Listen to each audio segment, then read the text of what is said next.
Good morning students, welcome back in e-learning videos of physics. In today's lecture, we are going to start third application of potentiometer is that to find the internal resistance of a cell by using potentiometer. Third application is that to find the internal resistance of a cell by using potentiometer. Here, first we have to see what is the construction of potentiometer, right? Early as possible, we have to see here the construction is same because here we use the potentiometer, right? First, a potentiometer wire AB is connected in series with battery of EMF plug K and rheostat RH. Initially, the potentiometer wire AB is connected in series with battery of EMF plug K and rheostat RH. Then, the cell whose internal resistance is to be determined, this is E1, right? Then, the positive terminal of E1 is connected to the one side of the potentiometer wire A. The positive terminal of the E1 is connected to the one side of the potentiometer wire A, whereas the negative terminal of E1 is connected to the galvanometer through jockey. The next one, in this case, E is always greater than E1. Next, external resistance capital R or known resistance capital R and plug key K1 are connected parallel to the cell E1. And finally, this common part is connected to the galvanometer. This is the construction. Marathi तर आपण काय केले बघा की कालच्या पॉइंटला आपण बघितलं होतं सम अँड डिफरन्स मेथड आणि डायरेक्ट मेथड. तर आजच्या मेथडमध्ये आपण काय बघतोय की एखादं सर्किट जर तुम्हाला दिलं असेल तर त्या सर्किटचा इंटरनल रेजिस्टन्स कसा फाइंड आउट करायचा आणि त्यासाठी पोटॅन्शियोमीटरचा यूज आपण कसं करतोय, राईट? तर ही डायग्राम तुम्हाला समोर दिसते. याच्यावर तुम्हाला ही पोटॅन्शियोमीटर वायर AB दिसते. ही जी पोटॅन्शियोमीटर वायर AB आहे ही आपण कशी जोडली आहे? सिरीज मध्ये जोडलेली आहे. पुन्हा बरोबर तर बॅटरी ऑफ EMF प्लग की K आणि रिओस्टॅट RH बरोबर. त्यानंतर हा E1 इथं आहे ज्याचा आपल्याला इंटरनल रेजिस्टन्स काय करायचा आहे? मेजर करायचा आहे. या E1 चं जे पॉझिटिव्ह टर्मिनल आहे ते आपण कुठे जोडले? तर एका एंड ला जोडले पोटॅन्शियोमीटरच्या. म्हणजेच काय की जो सेल E1 आहे त्या सेल E1 चा पॉझिटिव्ह टर्मिनल हा आपण पोटॅन्शियोमीटर वायरच्या एका एंड ला जोडला आहे. तर त्याच वेळी या E1 चा जो निगेटिव्ह एंड आहे, जो निगेटिव्ह पार्ट आहे तो आपण कुठे जोडलाय? गॅल्व्हनोमीटरला थ्रू जॉकी जोडलाय, राईट? त्याच्यानंतर हा जो एक्सटर्नल रेजिस्टन्स आहे म्हणजे आपण म्हणतो नोन रेजिस्टन्स, हा नोन रेजिस्टन्स आणि ही प्लग की K1 हे पॅरलल आपण कनेक्ट केलेत कुणाला? तर या बॅटरी E1 ला, राईट? हा जो EMF आहे बॅटरीचा या E1 ला आपण हा एक्सटर्नल रेजिस्टन्स आणि ही की K1 काय केलं आपण? पॅरलली कनेक्ट केले. एवढे असे काय आहे? कन्स्ट्रक्शन आहे. दोन्ही जर आपण E आणि E1 कंपेअर केले, हा E आणि हा E1 कंपेअर केले तर E ची व्हॅल्यू ऑलवेज काय असणार आहे? ग्रेटर असणार आहे. म्हणून आपण काय म्हणलं? E is greater than E1. काय म्हणतो आपण?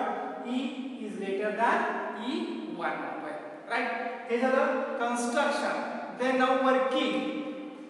Initially, we have to close the plug key K and open the plug key K1.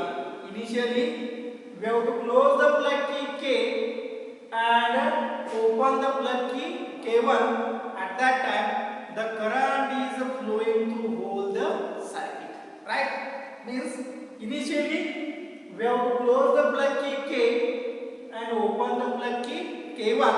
Then current is flow throughout the circuit, right?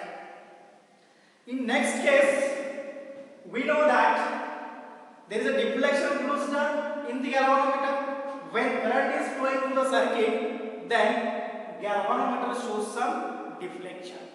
At that time, we have to turn the jockey at different points on the wire and obtain a point P for which the galvanometer shows a zero deflection. Right? Means when we have to close the plug key K, open the plug key K1, at that time the total current is flows through the circuit and galvanometer shows some deflection. At that time we have to turn the jockey at different points on the wire and obtain a point P for which the galvanometer shows zero deflection. Right? At that time the length AP is equal to L1. The length AP is equal to L1. But we know that suppose the current is not flow through the cell E1. No current flow through the cell E1. At that time, the potential difference between AP is considered as EMF of a cell. As no current flow through the cell E1, at that time, the potential difference between point A and P is act as a EMF of a cell. Therefore, E1 is directly proportional to L1, equation number 1. In the next case, we have to close the plug key K1 also and taken out the suitable value of resistance from the known resistance box. In next case, because initially we have to open the plug key K1, but in next case we have to close the plug key K1 and taken out the suitable value of resistance from the known resistance box. At that time, again galvanometer shows some deflection. Then we have to turn the jockey at different points on the wire and obtain a point P dash for which the galvanometer shows zero deflection. Right? Therefore, AP dash is equal to L2. AP dash is equal to L2. But as no current flows through the cell E1, at that time the potential difference between both the points is considered as a voltage of a cell or potential of a cell. Right? As no current flows through the cell E1, then the potential difference between both is considered as EMF of the cell. Therefore, we have to write V dash AP is equal to V. Therefore, V is directly proportional to L2, equation number 2. Instead of E, here we have to consider V.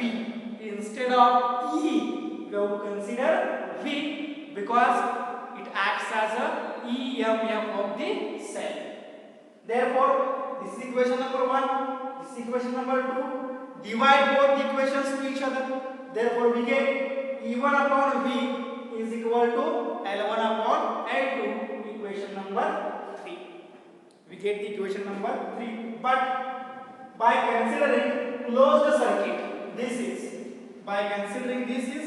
closed circuit. We have to consider this is the closed circuit or this is the also closed circuit. Means we have to consider all these closed circuits and apply Ohm's law on it. Right?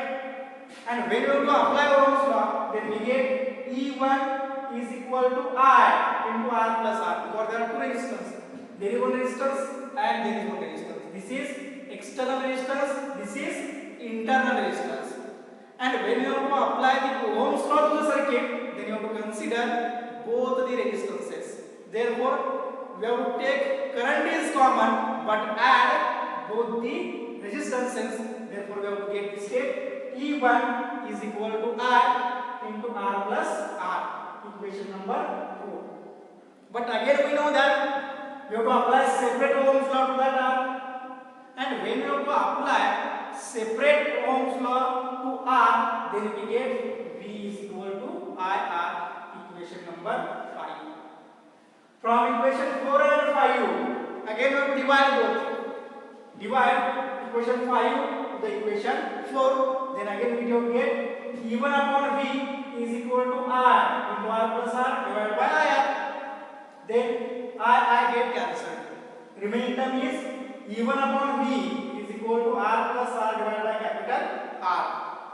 But from equation 3, this is the equation 3. In equation 3, E1 upon V is equal to L1 upon L2 means instead of E1 upon V, we have to write L1 upon L2. Therefore, R plus R divided by capital R is equal to L1 upon L2. Then we have to move this term in that side. Therefore, we get R plus R is equal to L1 upon L2 into R. Then we have to move this one on that side. Then we get R small r is equal to capital R into L1 upon L2 minus R. Then you have to take common R. Therefore, R is equal to small r is equal to capital R inside the bracket L1 upon L2 minus 1. Then you have to multiply this value there and we get R into L1 minus L2 divided by L2. This is the required expression for the calculation of internal resistance of a cell. In Marathi बघा आता काय तर आपल्याला काय करायचं आहे या सर्किटचा इंटरनल रेजिस्टन्स कॅल्क्युलेट करायचा आहे. आणि मग इंटरनल रेजिस्टन्स कॅल्क्युलेट करताना आपण काय करतोय तर पहिल्यांदा ही की क्लोज करायची आणि ही की केवळ काय करायची ओपन ठेवायची.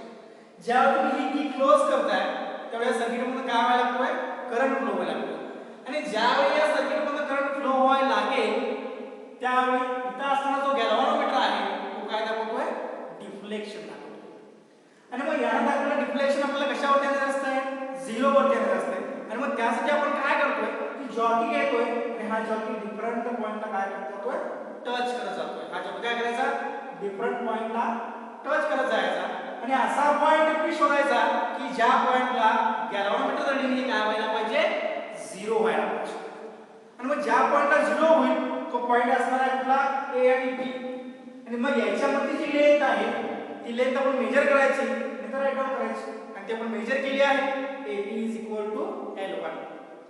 परंतु कंडिशन अशी आहे की जर E1 या सेल मधून करंट फ्लो होत नसेल तर या दोन पॉइंट मधला पोटेन्शियल डिफरन्स हा आपण काय म्हणून कन्सिडर करायचा EMF ऑफ दी सेल म्हणून कन्सिडर करायचा आणि तेच आपण केलंय. बघा जर सेल E1 मधून करंट फ्लो होत नसेल तर या दोन पॉइंट मधला पोटेन्शियल डिफरन्स हा काय आपण कन्सिडर करायचा EMF ऑफ दी सेल म्हणून कन्सिडर करायचा. ते केले आपण आणि मग त्यावेळीची कंडिशन असते की काय असते E1 is directly proportional to L1 equation number 1. दुसऱ्या केसला काय करायचं बघा की ही जी केबल ओपन होती त्याला पण क्लोज करायचं आणि की केबल क्लोज करायची आणि सुटेबल व्हॅल्यू ऑफ रेजिस्टन्स म्हणून काढायची या नोन रेजिस्टन्स ब्लॉक्स म्हणून काढायची. म्हणजे इथं दुसरी कंडिशन आहे काय तर की केबल क्लोज करायची आणि सुटेबल व्हॅल्यू ऑफ रेजिस्टन्स या R म्हणून काढायची. त्यावेळी परत हा गॅल्व्हॅनोमीटर काय दाखवतोय डिफ्लेक्शन दाखवतोय. परत आपण काय करायचं की डिफरंट पॉइंटला टच करत जायचं आणि असा पॉइंट P' शोधायचा की ज्या पॉइंटला आपण गॅल्व्हॅनोमीटर काय दाखवायला पाहिजे 0 डिफ्लेक्शन दाखवायला पाहिजे. आणि मग त्यावेळी जी लेंथ आहे किती असेल AP' L2 असेल. परंतु परत जर सेल E1 मधून करंट फ्लो होत नसेल तर या दोन पॉइंट मधला पोटेन्शियल डिफरन्स हा काय आपण दाखवतोय EMF म्हणून दाखवतोय आणि म्हणून आपण काय घेतोय V' is equal to V म्हणजे आपण लिहितोय V is directly proportional to L2 equation number 2. मग ही दोन्ही इक्वेशन्स इक्वेशन 1 आणि इक्वेशन 2 एकमेकांना डिवाइड करायची आणि जेव्हा तुम्ही दोन्ही इक्वेशन एकमेकांना डिवाइड करताय तर तुम्हाला काय मिळतं E1 upon V is equal to L1 upon L2 equation number 3. त्याच्यानंतर आपण काय करायचं की हे जे क्लोज सर्किट तुम्हाला दिसतंय या क्लोज सर्किट वरती ओहम्स लॉ अप्लाय करायचा. आता पहिल्यांदा टोटल ओहम्स लॉ अप्लाय करायचा म्हणजे जिथे जिथे रेजिस्टन्स असेल तिथे आपण काय करू शकतोय ओहम्स लॉ अप्लाय करू शकतोय. म्हणजे इथेही ओहम्स लॉ अप्लाय होईल इथेही ओहम्स लॉ अप्लाय होईल. म्हणजे पूर्ण सर्किटला पहिल्यांदा कंबाईन मध्ये ओहम्स लॉ अप्लाय करायचा कारण दोन रेजिस्टन्स आहेत करंट एकच आहे. त्यामुळे ज्यावेळी तुम्ही ओहम्स लॉ अप्लाय करताय तेव्हा तो काय असेल P1 is equal to I into R plus R.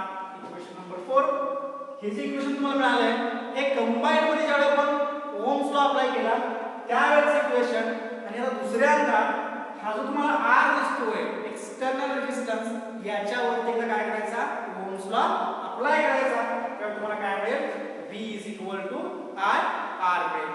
आणि परत मग काय करायचं या दोघांचं डिव्हायडेशन करायचं आणि डिव्हायडेशन केल्यानंतर तुम्हाला काय मिळेल E1 upon V is equal to I into R plus R divided by IR. मग यामध्ये common quantity I cancel out होईल आणि मग फायनल टर्म तुम्हाला मिळेल E1 upon V is equal to R plus R divided by capital R. आणि याला equation number दिला किंवा याला इक्वेशन नंबर देण्यापेक्षा आपण पुढे म्हणलं फ्रॉम इक्वेशन 3. इथं आहे इक्वेशन 3. इक्वेशन 3 मध्ये काय आहे तर E1 upon V बद्दल आपण काय लिहू शकतोय L1 upon L2 लिहू शकतोय. मग इथे E1 upon V आहे त्याच्याबद्दल आपण काय लिहिणार आहे L1 upon L2 आणि ती व्हॅल्यू पुट केली आणि मग तुम्हाला मिळालं R plus R divided by R is equal to L1 upon L2. याच्यामधला हा जो R आहे तो आपण इकडे ढकलला आणि मग काय झालं R plus R is equal to L1 upon L2 into R.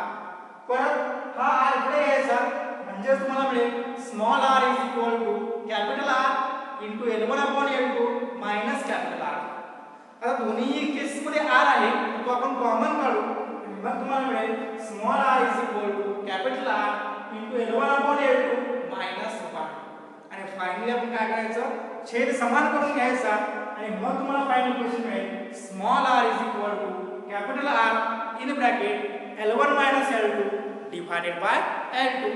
ते तुमचं काय असेल रिक्वायर्ड एक्सप्रेशन असेल for calculating internal resistance of a cell. Right.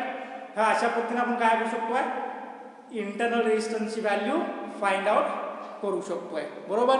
तर इथं पोटॅन्शियोमीटरचे ॲप्लिकेशन संपलेले आहेत तर आपण पुढे बघणार याचे युजेस किंवा त्याचे काय प्रॉब्लेम्स असतील ते. यानंतर आपण बघतोय की इंटरनल रेजिस्टन्स आता आपण काय फाइंड आउट केला इंटरनल रेजिस्टन्स फाइंड आउट केला परंतु हा जो इंटरनल रेजिस्टन्स आहे हा मुख्य कशावरती डिपेंड्स असेल तर आपण बरेच कन्सेप्ट बघतोय तर डिपेंडन्स आपल्याला माहिती असतो. तर आता पहिला आहे नेचर ऑफ इलेक्ट्रोलाइट. फर्स्ट कशावर डिपेंड्स असणार आहे nature of electrolyte. Nature of electrolyte पहिला. त्यानंतर nature of electrodes.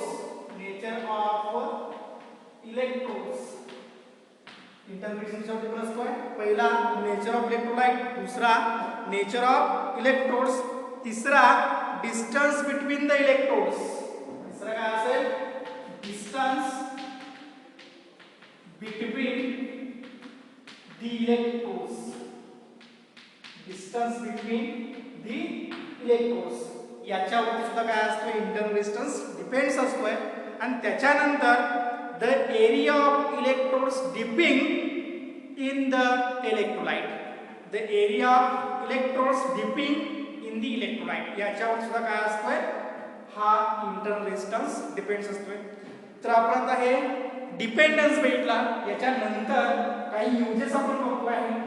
Uses of internal resistance वर युजेस ऑफ पोटॅन्शियोमीटर. काय होतं आपण युजेस ऑफ पोटॅन्शियोमीटर. ज्यावेळी तुम्ही युजेस ऑफ पोटॅन्शियोमीटर बघता आहे त्याच्यामध्ये 2-3 यूज आहेत पोटॅन्शियोमीटरचे. त्याच्यामध्ये फर्स्ट आपण यूज करू शकतो potentiometer is used as a voltage divider. पोटॅन्शियोमीटर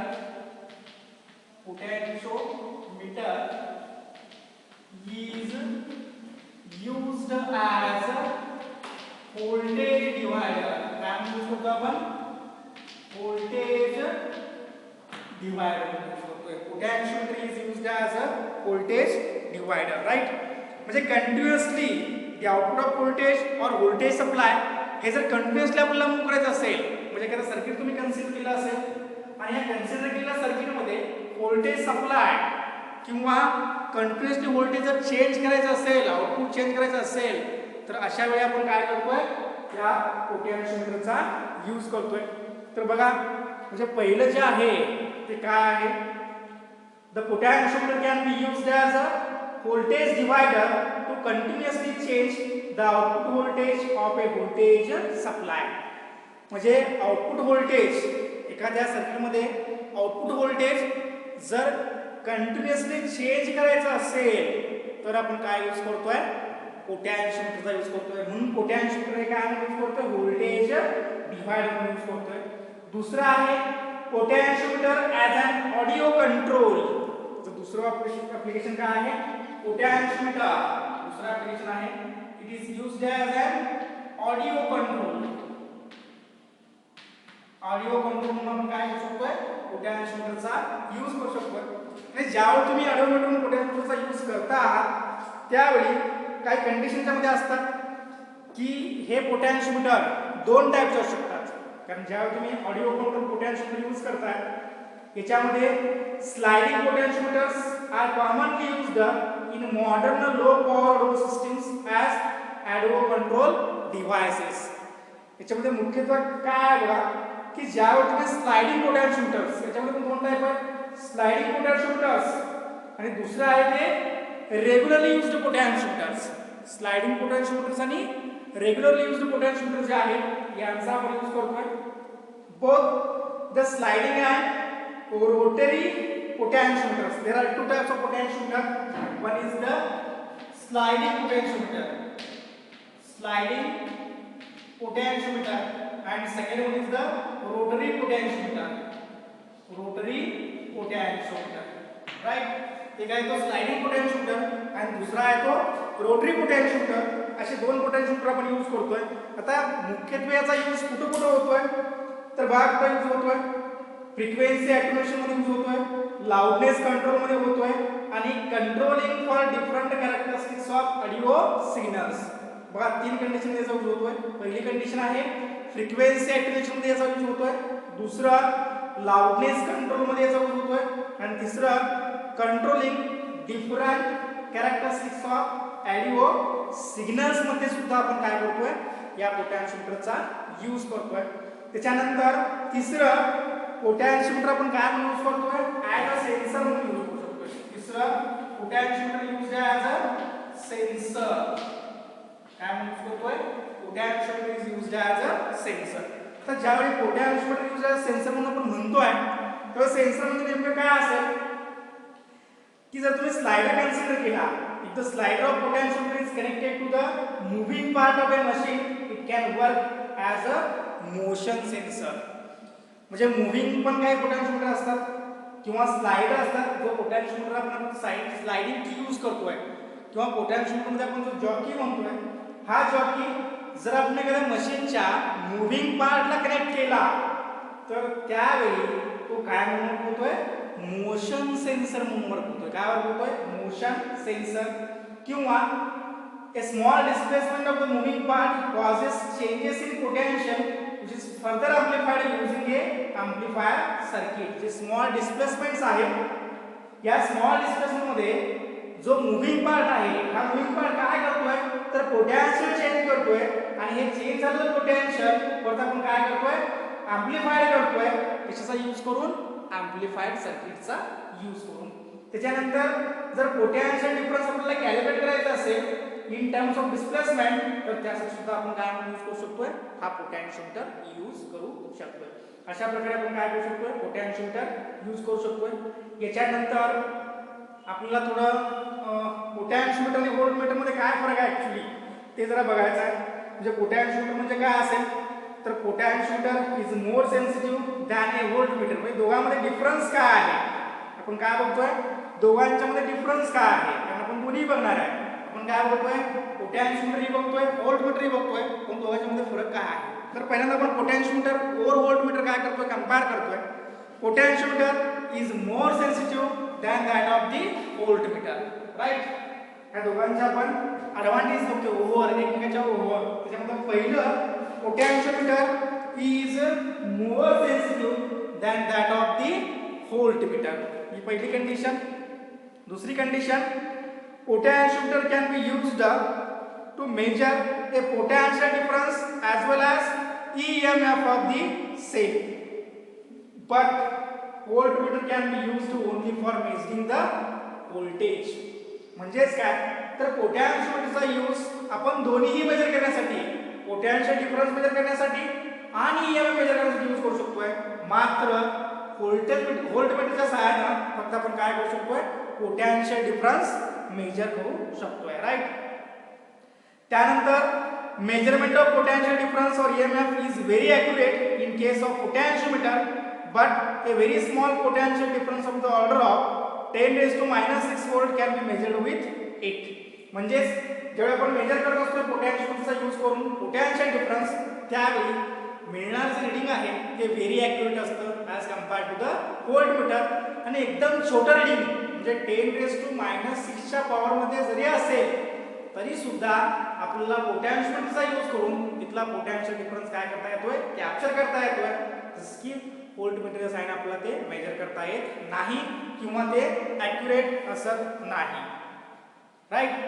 आणि मग या सगळ्या रिझन्समुळे potentiometer is perfect over a voltmeter. या सगळ्या रिझनमुळे आपण काय म्हणतोय की पोटॅन्शियोमीटर हा मेजरमेंटसाठी परफेक्ट आहे as compared to that of the voltmeter. परंतु ज्यावेळी आपण एखाद्याचे ॲडव्हान्टेजेस बघतोय तसंच त्याचे काही डिसएडव्हान्टेजेस असतात की पोटॅन्शियोमीटर इज नॉट पोर्टेबल. म्हणजे पहिला ॲडव्हान्टेज जर आपण कन्सिडर केला पोटॅन्शियोमीटरचा, तर पोटॅन्शियोमीटर हा काय आहे, potentiometer is not portable and direct measurement of potential difference, direct measurement of potential difference cannot be carried out by using potentiometer because the direct measurement of potential difference can be carried out by using voltmeter. म्हणजे व्होल्टमीटरचा use करून आपण directly काय करू शकतोय, potential डिफरन्सचे measurement करू शकतोय. परंतु पोटॅन्शियोमीटरचा use करून मला पोटॅन्शियल डिफरन्स डायरेक्टली मेजरमेंट करता येत नाही. बरोबर. अशा प्रकारे या चॅप्टरमध्ये आपण काय केलं आहे, एक्सप्लेन केलं आहे. या चॅप्टरमध्ये लास्ट 2 पॉईंट्स आहेत की ज्याच्यामध्ये आपण त्याला गॅल्व्हॅनोमीटर म्हणतोय. म्हणजे इन्फॉर्मेशन रिलेटेड टू द गॅल्व्हॅनोमीटर हे आपण काय करतोय पुढच्या लेक्चरमध्ये बघतो. राईट. थँक्यू.